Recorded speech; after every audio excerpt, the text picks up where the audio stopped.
Radio 106.3 The Buzz. Real Rock Radio 106.3 The Buzz. Johnny Thrash in the afternoon buzz with Craig Phelan. He's an instructor pilot with the 459th Flying Training Squadron, a.k.a. the Twin Dragons. Thanks for coming on. How are you doing today, John? I am good. Thank you so much. Hey, how long have you been with the squadron? I've been at Sheppard for about 4 years, and as an instructor for about 2.5 years flying the T6. It's the primary trainer that we take pedestrians and put them through their paces and make them pilots. Okay. The difference between the T6 and the 38, the one that most guys find common, is the T6 flies out on the east side of base, where the 38 flies over town, which is the camo jet you see. Okay. Now, is the T6 preparing pilots, I guess, for other types of aircraft, whether it's, what cargo, or is this kind of what everybody starts with? Everybody starts in the T6, and then we send them off to the 38. So all the pilots we have will go through about 100 hours of flying in the T6, and then they'll make their way to the 38 and do about 100 hours over there before we send them off to go fly fighter-type aircraft at Egypt. Okay, cool. Well, the squadron is getting ready to celebrate its 75th anniversary, the occasion for the interview here, and tell us what y'all have in store for the occasion. It's going to be the 75th anniversary, as you mentioned. The squadron was activated on 1 September 1943, and a lot of guys don't realize that the squadron actually served its entire 2 years during World War II overseas in the Burma campaign, kind of fighting over Southeast China, Burma, Indonesia, that area. We've got some things planned. We're going to have all past, present, and future Dragons welcome back. That includes the pilots, the maintainers, anybody else that was affiliated with the squadron. We're going to trying to have a P-38 from World War II actually fly in to be on display. Cool. And the coolest part is we're actually painting one of our current T6s to look like a P-38 from World War II. Yeah, it's got like kind of the dragon type, the mouth on it. I think it was Chris was showing me the picture of kind of a prototype there. It looks really cool. Absolutely. It's got dragons down the side with the teeth over the exhaust. It'll look pretty cool when it's all done. That's awesome. So is it going to be open to the public?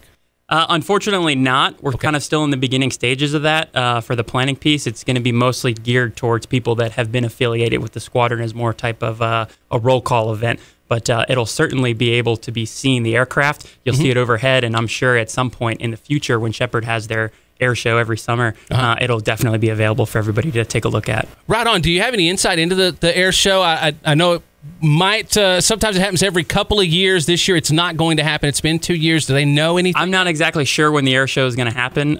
Sometime in the next couple of years, the Air Force usually has them.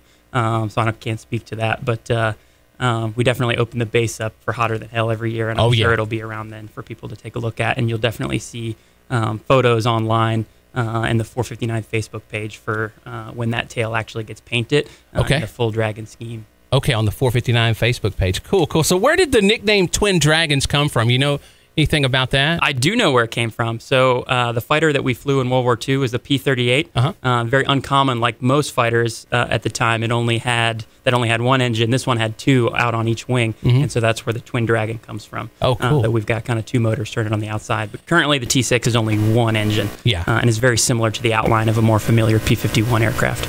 Okay, now you have several different squadrons out there, training squadrons and stuff. Are there any kind of like rivalries? Me being in the Navy, I kind of know how, there are a lot of rivalries between ships, between fleets for that matter. Everybody's kind of trying to one-up each other. Is there any of that going on out there at the base? There are lots of rivalries that go on. The squadrons will play pranks on each other. Okay. One that specifically comes to mind is the 38s are currently in battle right now, and one is the Bulls and one is the Bears, and they got up on the roof and painted the Bull, which is on the top of our big building. They have a Bull. They changed the outlook or the outline of what the Bull actually looked like. So that's more on the 38 side, the T6. Okay. We have a lot of other shenanigans that are ongoing, I should say. That's awesome. Well, Craig, man, it's been a pleasure having you on here. Looking forward to seeing what's up. I can't wait to see the new design. Once you get out there, you said to check the 459th Facebook page. They'll get it out there as soon as they get that thing painted. And, 75 years, man. It's been a pleasure having you on here today, and we're looking forward to getting you on here again sometime, man. We'll talk it up. Thank you very much, John. You bet.